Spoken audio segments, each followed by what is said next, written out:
Welcome to Top 10 Archive. He was a martial arts legend, starring in over 24 films and inspiring handfuls of posthumous video games and documentaries. Pulled from the world far too soon at the age of 32, Bruce Lee led a life of success as a martial artist, actor, and philosopher, earning him status as an icon well into the 21st century. We're chronicling the life of Little Phoenix with these top 10 amazing facts about Bruce Lee.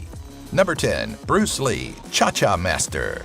Considering he's so quick on his feet during his fight scenes, it's not surprising to think that Lee would also be a pretty decent dancer. But to think of him as a Cha-Cha champion? It may not fit his typical image, but in 1958, at 18 years old, the martial artist won Hong Kong's Cha-Cha Championship. It's believed that, while studying arduously alongside Kung Fu, the dancer kept a notebook stocked with 108 different cha-cha steps. After returning to the United States from Hong Kong, Lee started a career as a dance instructor before launching his American martial arts career. Number 9. Character Inspiration.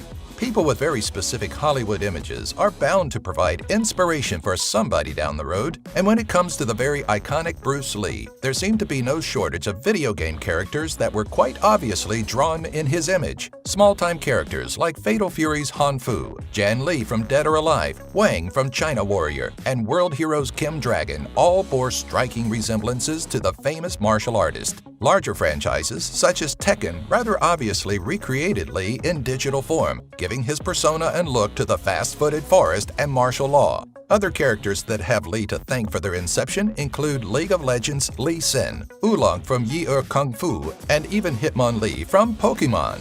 Number 8. The Era of Bruceploitation.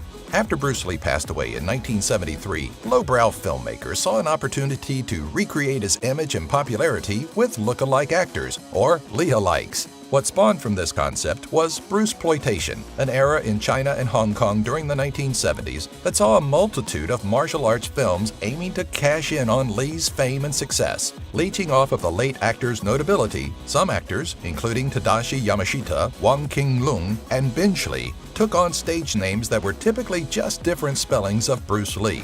To exploit the actor's death, some movies were advertised as genuine Bruce Lee films and were released to coincide with the showing of real Lee movies. Bruceploitation films were given clever titles, including The Clones of Bruce Lee, My Name Called Bruce, Exit the Dragon, Enter the Tiger, and our personal favorite, Bruce Lee Fights Back from the Grave.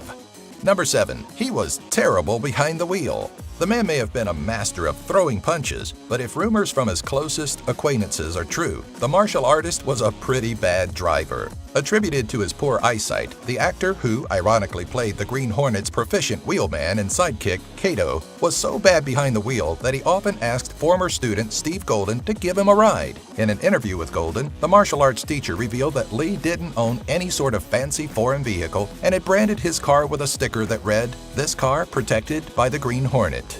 Number 6. A child star is born. Before becoming a martial arts icon in cinema, Lee actually started his career as a child star. Allegedly, Bruce was 6 years old and visiting his father on the set of a film when the director took notice of the young boy and felt audiences would love him. Since his first role in his father's film, the youthful Lee appeared in over 20 different films, starting in the 1946 film The Birth of Mankind. His first appearance, however, was only 1 year after his birth in Golden Gate Girl. Through much of his child acting career, Lee was typecast as a juvenile delinquent, a role he seemed to latch onto quite well in real life as well.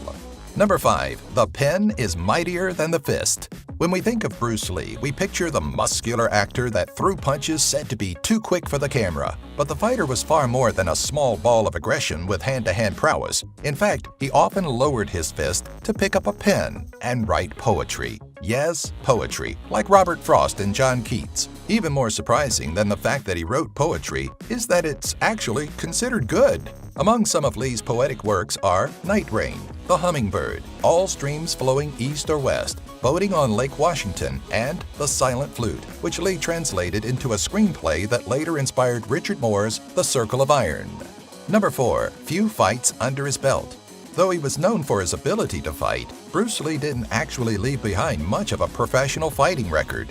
There are scattered reports from eyewitnesses that claim to have been present during private bouts between Lee and other fighters, but there are very few recorded fights involving the late martial artist, with 3 being among the most notable. The first of his professional face-offs was against Gary Elms during a Hong Kong amateur boxing tournament. Reports about the match claim that Elms survived the entirety of the 3 one-minute-long rounds despite being knocked out on multiple occasions by Lee.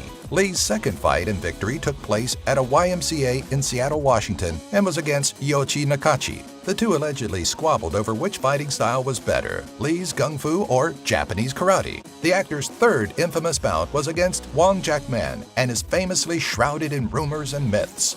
Number 3. Lee vs. Wong Jack-man.